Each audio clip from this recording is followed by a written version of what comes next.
శాంతి పర్వం ఇంకెంత దూరం విధ్వంసానికి నెలవై అమెరికా ఇజ్రాయెల్ ఇరాన్ యుద్ధానికి నెల రోజులు మరింత విస్తరిస్తున్న సమరం ఇరాన్లో భారీ స్థాయిలో విధ్వంసం 2000 మంది మృతి లక్షల్లో నిరస్త్రాయులు ఇజ్రాయెల్కు గణనీయంగా నష్టం పశ్చిమాసియాలో అమెరికా స్థావరాలకు దెబ్బ 6 గల్ఫ్ దేశాల్లో చమురు కేంద్రాలపై దాడులు హర్మూజ్ మూసివేతతో చమురు మంటలు ఇంధనం గ్యాస్ కొరతతో అల్లకల్లోలం కాల్పుల విరమణపై నేడు రేపు పాకిస్తాన్లో చర్చలు పోయి మంచిగానే చర్చలు ఉన్నాయి యుద్ధంలోకి హౌతీలు చర్చలపై ప్రభావం యుఏఈ అల్యూమినియం పరిశ్రమ ధ్వంసం 5 భారతీయులకు గాయాలు గల్ఫ్లోని లక్ష్యాలపై కొనసాగుతున్న ఇరాన్ దాడులు పశ్చిమాసియాలో నెల రోజుల క్రితం రగులుకున్న మంటలు ఇప్పటికీ ఆరడం లేదు ఇరాన్పై అమెరికా ఇజ్రాయెల్ ఏకపక్ష దాడులు మొదలైన యుద్ధం ఇరాన్ తీవ్ర స్థాయికి ప్రతిస్పందనతో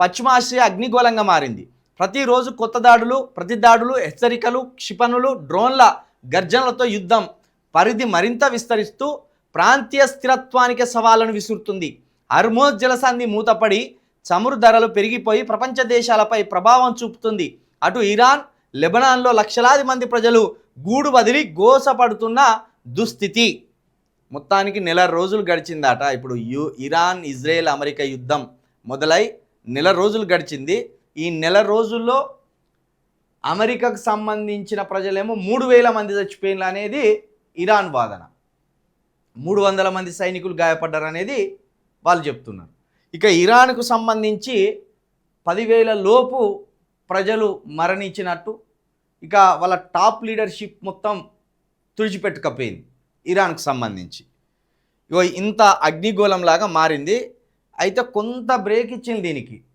ఏప్రిల్ 6వ తేదీ వరకు ఈ యుద్ధానికి సంబంధించి కొంత బ్రేక్ ఇచ్చింది అది చర్చల కోసము ఈ బ్రేక్ ఇచ్చినట్టు అర్థమవుతుంది ఒకవేళ మోదీ ఇజ్రాయేలు ఇరాన్ ఈ మూడు దేశాల మధ్య సయోధ్య వాళ్ళ డిమాండ్ల పరిష్కారం జరగకపోతే ఏప్రిల్ 6 రాత్రి 8 గంటల నుండి ఈ యుద్ధం మరొక స్థాయికి పెరుగుతుందని చెప్పడంలో ఎలాంటి సందేహం అయితే లేదు ఈ చర్చలు సఫలం కావాలని కోరుకుందాం ఎందుకంటే ఇప్పటికే గ్యాసు చమురు వీటి కొరతతో పాటు టోటల్గా ఆర్థిక మాంద్యం దిశగా ప్రపంచం పోతున్నది ఇంత అగ్రరాజ్యం అని చెప్పుకుంటున్న అమెరికా కూడా యుద్ధంతో భయంకరంగా నష్టపోయింది ఇజ్రాయెల్ అయితే మ్యాన్ పవర్ లేదు వాళ్ళ ఆర్థిక పరిస్థితి కూడా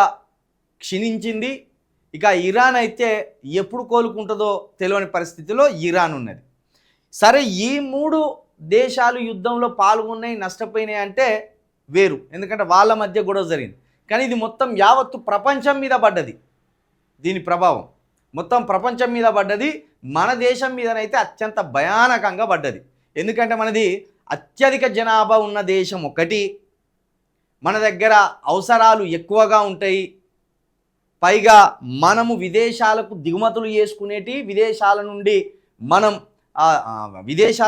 దిగుమతి చేసుకునేటిది విదేశాలకు మనం ఎగుమతి చేసేది ఎక్కువ ఉన్నది కాబట్టి మన ఆర్థిక ప్రభావం మీద భయంకరమైన దెబ్బ పడ్డది ఇగో ఈ దెబ్బ వల్లనే ప్రస్తుతం లాక్డౌన్ అనే ఒక ప్రచారం మొదలైంది యాక్చువల్లీ మనం ఇరాన్ తోటి మన భారతదేశానికి వస్తురూప మార్పిడి ఉన్నది పైసా రూప మార్పిడి లేదు అంటే వాడు ఇప్పుడు ఒకవేళ చమురు పోసిండు అనుకో మనము పైసలు ఇచ్చేది లేదు మనం పప్పు దినుసులు ఉల్లిగడ్డ ఎల్లిగడ్డ ఇవి ఇస్తాం అంటే వస్తు రూపంలో మనం అక్కడ వ్యాపారం జరుగుతుంది వాళ్ళకు మనకు కానీ ఈ యుద్ధంతో మనం అటు ఎగుమతి చేయడం జరుగుతలేదు వాళ్ళు ఇటు దిగుమతి చేయడం జరుగుతలేదు రెండు ఆగిపోయినాయి ఈ రెండు ఆగిపోయినప్పుడు ఇది జాతీయంగా మన దేశం మీద ఆర్థికంగా ఊహించని ఒక దెబ్బకు దారితీస్తుంది ఇప్పుడు ఇరాన్ ఇజ్రాయెల్ అమెరికా యుద్ధంతో భారతదేశం గట్లనే విలవిలలా ఆడిపోతాను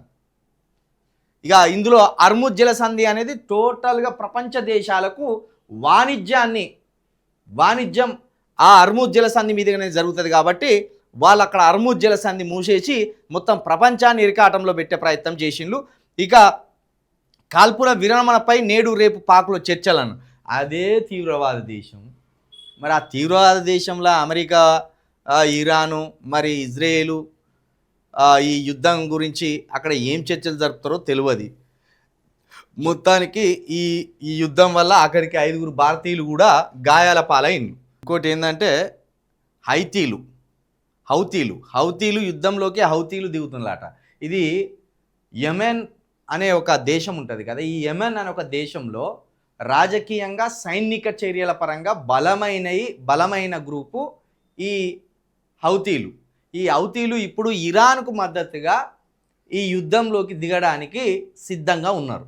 యాక్చువల్ వీళ్ళు యెమెన్ దేశం మీదనే వ్యతిరేకతతోటి అక్కడ పోరాడతాను.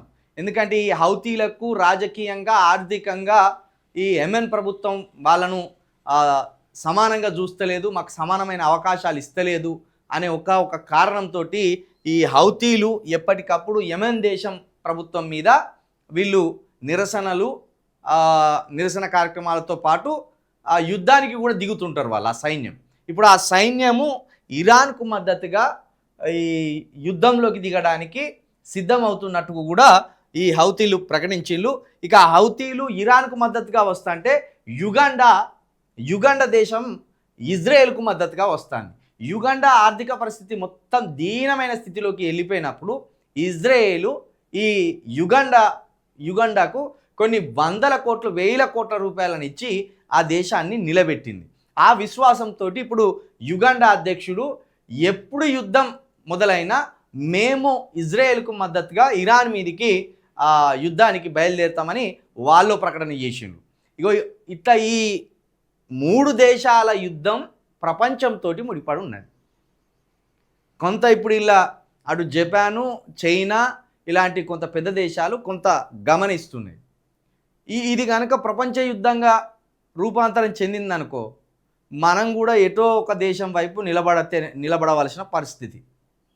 ఇటు మనకు ఇరాను దగ్గరే, ఇజ్రాయేలు దగ్గరే, అమెరికా దగ్గరే. మనం ఎవరి సైడ్ పోయి మనము తుపాకులు పట్టుకోవాలో తెలియని పరిస్థితుల్లోకి, గందరగోళంలోకి పడతాం. నిజానికి ఇజ్రాయేలుకు మనం ఆశ్రయం ఇచ్చినాం. అది వాళ్ళ రాజ్యాంగంలో ఒక పేజే ఉన్నది. పాపం మనకు థ్యాంక్స్ చెప్పడానికి ఇజ్రాయేల్ రాజ్యాంగంలో ఒక పేజీనే పెట్టుకునేది. ఎందుకంటే ఇజ్రాయేలులను ఊచకోత కోసినప్పుడు భారతదేశం వాళ్ళకి ఆశ్రయం ఇచ్చింది. ఆ ప్రేమతోటే మొన్న మన మోదీ గారు ఏమన్నాడంటే, ఫాదర్ ల్యాండ్ వచ్చేసి భారతదేశం అయితే, మదర్ ల్యాండ్ వచ్చేసి భారతదేశం అయితే మనది, ఫాదర్ ల్యాండ్ వచ్చేసి ఇజ్రాయేల్ అన్నాడు. అంత బంధం ఏర్పడ్డది ఇజ్రాయేలును భారతదేశం మధ్య. ఇక ఇరానీయులు అంటే మనల్ని ఇరానీయులు చెరపట్టిండ్లు, ఇరానీయులు భారతదేశంలోని చాలా ప్రాంతాలను పాలించిండ్లు, అది తెలిసిన సంగతే. ఇక్కడ ఇరాన్ కాలనీలు కూడా ఉన్నాయి. కాబట్టి ఇరాన్కు భారతదేశానికి వ్యాపార సంబంధాలతో పాటు వాళ్ళు ఇరానీయులు మనల్ని పాలించిండ్రు, అదొకటి ఉన్నది. ఇక అమెరికాతోటి అంటే మన వాణిజ్య వ్యవస్థ అంతా అమెరికాతోటే ముడిపడి ఉండే. మరి యుద్ధం భారీ స్థాయికి వెళ్ళినప్పుడు మనం ఎవరి వైపు నిలబడవలసిన అవసరం వస్తుందో తెలియని పరిస్థితి నెలకొన్నది.